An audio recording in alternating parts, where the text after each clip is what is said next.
से पहले आपने 3 मेहमानों का व्यू पॉइंट सुना, अब एक और मेहमान को अपने साथ जोड़ रहे हैं। उनका नाम है गौरव गुप्ता, एसजी एस्टेट के डायरेक्टर हैं। बहुत ही सुलझे हुए इंसान है, फैक्चुअली डाटा सामने रखते हैं। गौरव भाई बहुत बहुत शुक्रिया, थैंक यू वेरी मच समय देने के लिए। जो हम सबसे क्वेश्चन पूछ रहे हैं वही क्वेश्चन आपसे भी पूछेंगे। 2025 का आपको आउटलुक कैसे लगता है सर रियल एस्टेट का? ये बैंक में पैसा डालें या फिर रियल एस्टेट में पैसा डालें? आपको क्या ज़्यादा ठीक लग रहा है, बैंक में पैसा डालें या फिर रियल एस्टेट के अंदर भी पैसा डालें? देखिए 2025 जो है रियल एस्टेट सेक्टर के लिए बहुत आने वाला अच्छा साल रहेगा। रियल एस्टेट सेक्टर जो है वो एक ऐसा सेक्टर है जहां पर जो एक्चुअल जो डिमांड जो इसमें ग्रोथ हमने पिछले 2-3 सालों में देखी है वो एक्चुअल डिमांड के ऊपर ग्रोथ है। ये कोई एसेट बबल फॉर्मेशन नहीं है एसेट क्लास के अंदर। तो जो लोग रियल एस्टेट को एज एन इन्वेस्टमेंट भी देख रहे हैं उनके लिए बहुत ही अच्छा ऑप्शन है। 2025 में मुझे लगता है कि ग्रोथ का रेशो बढ़ेगा और ये रेशो तकरीबन 15 से 20% के करीब रहेगा, specially residential real estate sector के अंदर।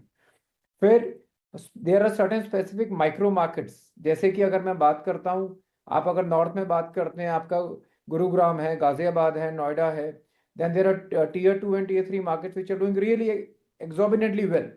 अभी तक हमने देखा है कि growth mostly premium sector real estate में हो रही है, बट मुझे लगता है 2025 में प्रीमियम सेक्टर तो बढ़ेगा ही, पर उसके साथ जो एक मिडिल लेवल हाउसिंग और प्रीमियम के बीच में जो सेगमेंट है, ये एक ऐसी सेगमेंट है जिसमें हमें काफी ज्यादा ग्रोथ देखने को मिलेगी। गौरव, मार्केट कौन से चल सकती है, यानी कि सेगमेंट कौन से चल सकते हैं?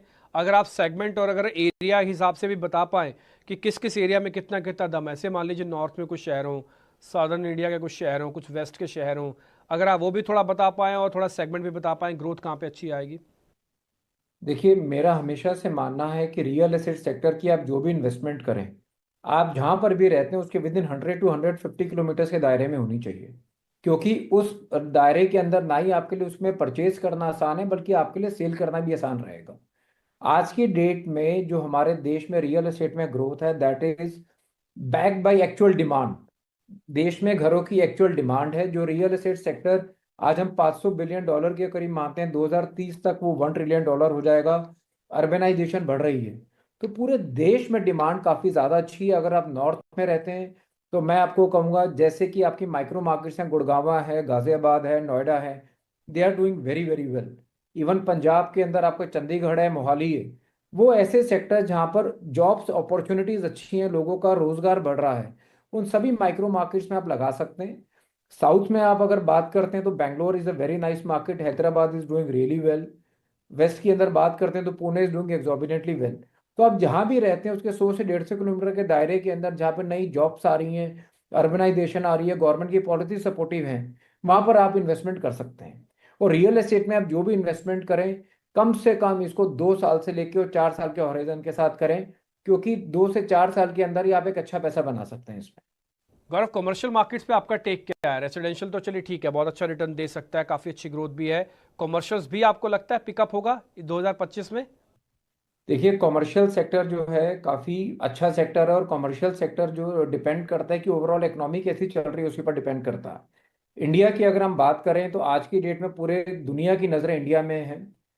कुछ हमने एक नया कॉन्सेप्ट सुन रहे हैं कि ग्लोबल कैपेबिलिटी सेंटर्स, जो जीसीसी जिन्हें हम बोलते हैं, उनका रुख अब इंडिया की तरफ हो गया। और जिस भी देश में जीसीसी जाते हैं वहाँ पे कमर्शियल रियल एस्टेट सेक्टर में काफ़ी अच्छा उछाल देखने को मिलता है।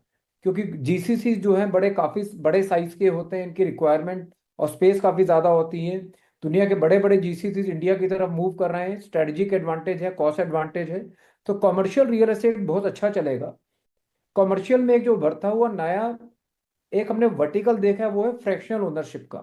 अभी रिसेंटली जो है स्मॉल रीट्स सेबी ने परमिट किए हैं, तो 50 करोड़ से लेके 500 करोड़ के बीच में एसेट क्लास वो स्मॉल रीट्स में लिस्ट हो सकते हैं।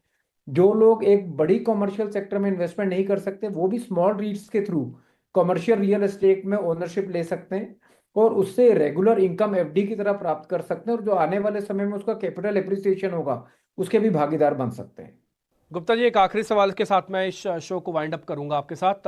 वो आखिरी सवाल मेरा है सेकंड होम को लेकर।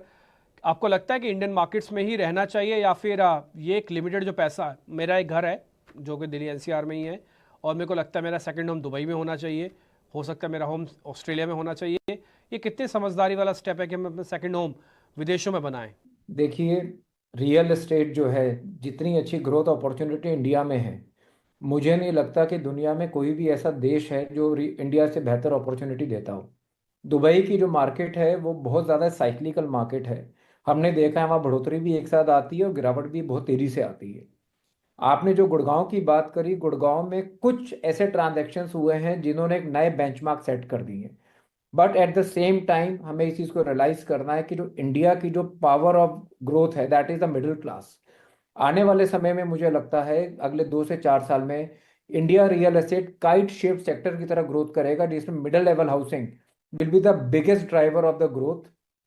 2025 में रेट ऑफ इंटरेस्ट, अब जो कि आरबीआई ने सिग्नल दिए हैं कि रेट ऑफ इंटरेस्ट में गिरावट आएगी, तो उससे जो मिडिल सेगमेंट हाउसिंग है उसमें काफ़ी ज़्यादा बढ़ोतरी मिलेगी। अगर आप ग्लोबली रियल एस्टेट में इन्वेस्ट करना चाहते हैं तो मैं मेरी सलाह यही रहेगी कि look towards India. India is the best place to invest. आप प्रीमियम सेगमेंट में जाना चाहें, Gurgaon, Noida, Ghaziabad is giving lot of good options. West में जाएं, Pune is giving good option, south में जाएं, Bangalore is giving good option. But you should look inward rather than outward. Gaurav, बहुत बहुत शुक्रिया, थैंक यू वेरी मच। अच्छा लगा आपसे भी बातचीत करके, और आपसे हमको काफ़ी अच्छा आउटलुक मिला, काफ़ी फैक्चुअल डाटा भी मिला 2025 को, जो हम जो सोच रहे हैं रियल एस्टेट का, उसका एक आउटलुक बनाने में आपने हमारी बहुत बहुत हेल्प की है। बहुत बहुत शुक्रिया Gaurav ji, thank you very much समय देने के लिए। तो हमने